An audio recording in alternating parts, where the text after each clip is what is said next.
Ya, langsung saja kita hadirkan narasumber kita yang akan kita ajak berdiskusi pada pagi hari ini. Harapannya adalah pemirsa pada pagi hari ini bisa mendapatkan informasi yang komprehensif ya, mengenai tema hepatitis misterius ya, dan dikaitkan dengan pendidikan tatap muka yang sudah berlangsung saat ini. Sudah bersama kami ada Dr. Farabi Elfaus, dokter spesialis anak. Selamat pagi, dokter. Assalamualaikum. Waalaikumsalam warahmatullahi wabarakatuh. Selamat pagi, Mas Arif Barati. Selamat pagi, dokter. Dan nanti akan bergabung juga ya bersama kita ada Dr. Siti Nadia Tarmizi selaku Sekretaris Direktorat Jenderal Kesehatan Masyarakat yang juga juru bicara dari Kementerian Kesehatan Republik Indonesia. Kita tunggu nanti kehadirannya Dr. Siti Nadia. Tapi saya mau langsung ke Dr. Farabi ya, Pi ya.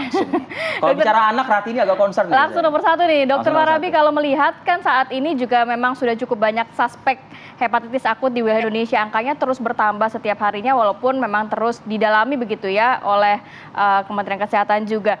Saat ini dari Ikatan Dokter Anak Indonesia belum juga menghimbau bahwa sekolah tatap muka dilangsungkan saja begitu ya secara daring. Sedangkan kalau kita melihat saat pandemi COVID-19 kan cukup keras begitu menyarankan pemerintah untuk memberlakukan saja sekolah daring. Kenapa saat ini juga belum ada himbauan untuk jangan sekolah tatap muka deh? Karena hepatitis akut sudah ada di Indonesia. Ya, yang jelas ikatan dari IDAI ya, Ikatan Dokter Anak Indonesia, kita masih terus menunggu update-nya. Tetapi memang sampai saat ini belum ada untuk belajarnya secara daring. Karena memang kan masih terus diteliti, didalami, dan dievaluasi, observasi. Karena kan pertemuan tatap muka itu juga penting. Mengingat kita udah terlalu lama ya belajar secara daring. Tentunya kan ada kurang lebihnya, ada plus minusnya. Jadi sampai saat ini masih kita pelajari dan juga memantau kasusnya bagaimana. Baik, apa yang perlu dikhawatirkan oleh masyarakat kalaupun memang angka suspek terus meningkat tapi tetap diberlakukan sekolah tatap muka? Karena memang kan kabarnya juga sekolah ini bisa menjadi salah satu tempat untuk penyebaran juga pastinya. Iya, sebetulnya kan kita selama 2 tahun ini secara tidak sengaja karena ada pandemi COVID, protokol kesehatan sudah mulai melekat pada anak-anak kita, pada keluarga di Indonesia. Ini juga perlu diterapkan dan tetap dijaga agar menghindari penularan penyakit-penyakit lain sebetulnya. Itu secara umum kan memang penyakit-penyakit ditularkan melalui 5M ya, termasuk salah satu di dalamnya perilaku hidup bersih dan sehat. Jadi itu harus diterapkan pada semua anak dan keluarga Indonesia sehingga tidak hanya menghindari penyakit COVID-19 yang sudah ada kemarin ya, dan juga menghadapi penyakit-penyakit yang baru. Jadi perlu ditekankan lagi bagaimana caranya menghindari penyakit dengan menerapkan 5M plus PHBS ya, termasuk menghindari pemakaian alat makan bersama yang dilakukannya pada anak-anak kemarin, terus mengkonsumsi makanan yang sehat, yang bersih, yang dimasak matang.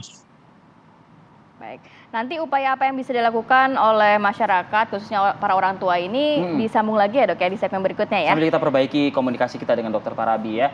Ini sudah bergabung bersama kami Dr. Siti Nadia Tarmizi. Assalamualaikum warahmatullahi wabarakatuh, Dr. Siti Nadia.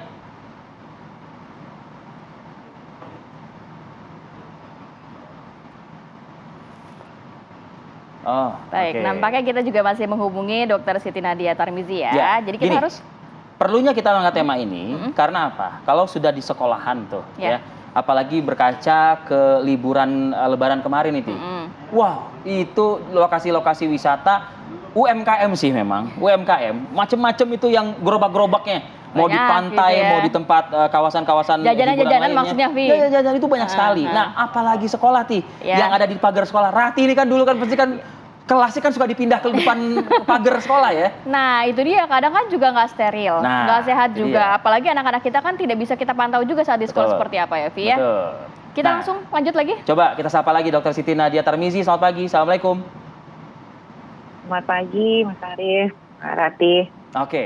Alhamdulillah sudah tersambung nih. Dokter Nadia, IDAI, Ikatan Dokter Anak Indonesia memang belum menyampaikan pernyataan sikap resmi gitu ya. Tapi memang lebih kepada mitigasi lah ya yang diharapkan terutama dari pihak sekolah maupun juga dari orang tua tentunya. Nah, kalau Kementerian Kesehatan sendiri dengan mitra kementerian lainnya seperti Kemendikbud begitu ya. apakah memang sudah terjalin komunikasi mengenai pendidikan tatap muka untuk menghindari semakin menjangkitnya hepatitis misterius ini? Iya, kalau terkait tentang pelaksanaan pembelajaran tatap muka, memang kita sudah bahas ya jauh sebelum keluar SKB keputusan daripada 4 menteri ya mengenai PTM 100%. Nah, tentunya memang di sana kan juga sudah masih diatur terkait bagaimana pelaksanaan PTM sesuai dengan kondisi PPKM. Karena artinya kita sudah mengadres juga ya permasalahan tentang PPKM tersebut levelnya dihubungkan dengan pembelajaran tatap muka. Jadi bukan berarti pembelajaran tatap mukanya itu seolah-olah walaupun kasus COVID-19 terus turun sudah 100% betul-betul berjalan seperti kita tidak ada pandemi lagi. Tetap bahwa ada perhitungan kondisi-kondisi di mana level PPKM menentukan berapa jumlah PTM yang kita lakukan. Nah, terkait tentang hepatitis akut, kita juga melihat belum ada urgensinya untuk kemudian meninjau lagi kebijakan pelaksanaan PTM ini. Karena tadi mungkin disampaikan ya bahwa ini pertama WHO juga bukan menyatakan bahwa penyakit ini suatu pandemi, tapi merupakan kewaspadaan. Dan dia masuk dalam disease outbreak news, artinya yang masih terus dipantau. Kalau kita lihat ada 11 penyakit yang masuk di dalam list disease outbreak news selama tahun 2022 ini. Kedua adalah kalau kita melihat juga dari 20 negara yang melaporkan, itu hanya 6 negara yang melaporkan angka kasus hepatitis akutnya ini lebih dari 5. Nah, yang terakhir tentunya upaya-upaya pencegahan seperti protokol kesehatan yang kita lakukan dalam rangka penanganan pandemi COVID-19 itu juga merupakan hal yang sama untuk upaya pencegahan pada hepatitis akut berat ini.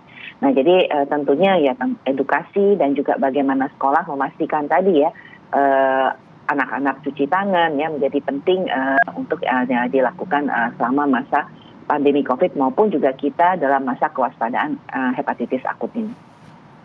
Tapi kalau laporan ke Kementerian Kesehatan, Dr. Nadia, ini menunjukkan tren yang seperti apa ya angka hepatitis misterius ini, dokter? Karena pekan lalu setelah Lebaran kita berbincang ya dok ya, itu hanya beberapa daerah. Tapi kok sekarang seperti Jakarta juga sudah, di ibu kota juga sudah ada 21 kasus, Sumatera Barat, lalu juga di Aceh dan lain sebagainya.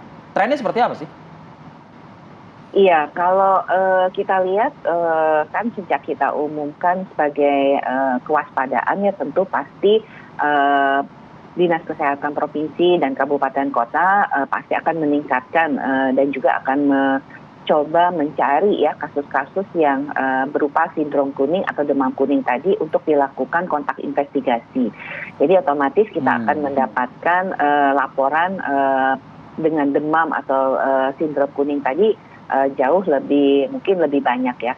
Tetapi terkait hepatitis akut berat sendiri, walaupun beberapa kasus dilaporkan sebagai demam kuning atau sindrom kuning awalnya, tapi setelah kita verifikasi ternyata itu adalah akut hepatitis yang biasa yang selama ini kita ketahui ya. Artinya penyebabnya itu hepatitis A sampai E. Nah, memang sampai saat ini kita memantau ya ada 15 kasus ya. Memang kemarin DKI menyampaikan beberapa tambahan suspek. Jadi ada kecurigaan hanya berdasarkan gejala dan pemeriksaan laboratorium. Nah, tapi tentunya 21 kasus yang disampaikan oleh DKI ini kita tahu 12 itu memang yang kita sedang lakukan pemeriksaan, di mana 3 kasus anak yang meninggal kemarin kan sudah keluar hasil pemeriksaannya sampai dengan hepatitis D-nya, tapi masih ada beberapa lagi ya. Nah, jadi itu memang prosesnya. Tapi kalau kita lihat ya angkanya tidak meningkat signifikan seperti situasi COVID-19 kemarin. Oke. Nanti mungkin evaluasi seperti apa yang dilakukan Kementerian Kesehatan? Apakah menunggu kasusnya ini meningkat lagi sehingga mengambil langkah yang konkret? Gitu ya. Seperti apa? Nanti kita sambung lagi ya, Dr. Nadia di segmen berikutnya ya. Dan pemirsa, apa kabar Indonesia Pagi? Nanti kita akan hadirkan informasinya sesaat lagi.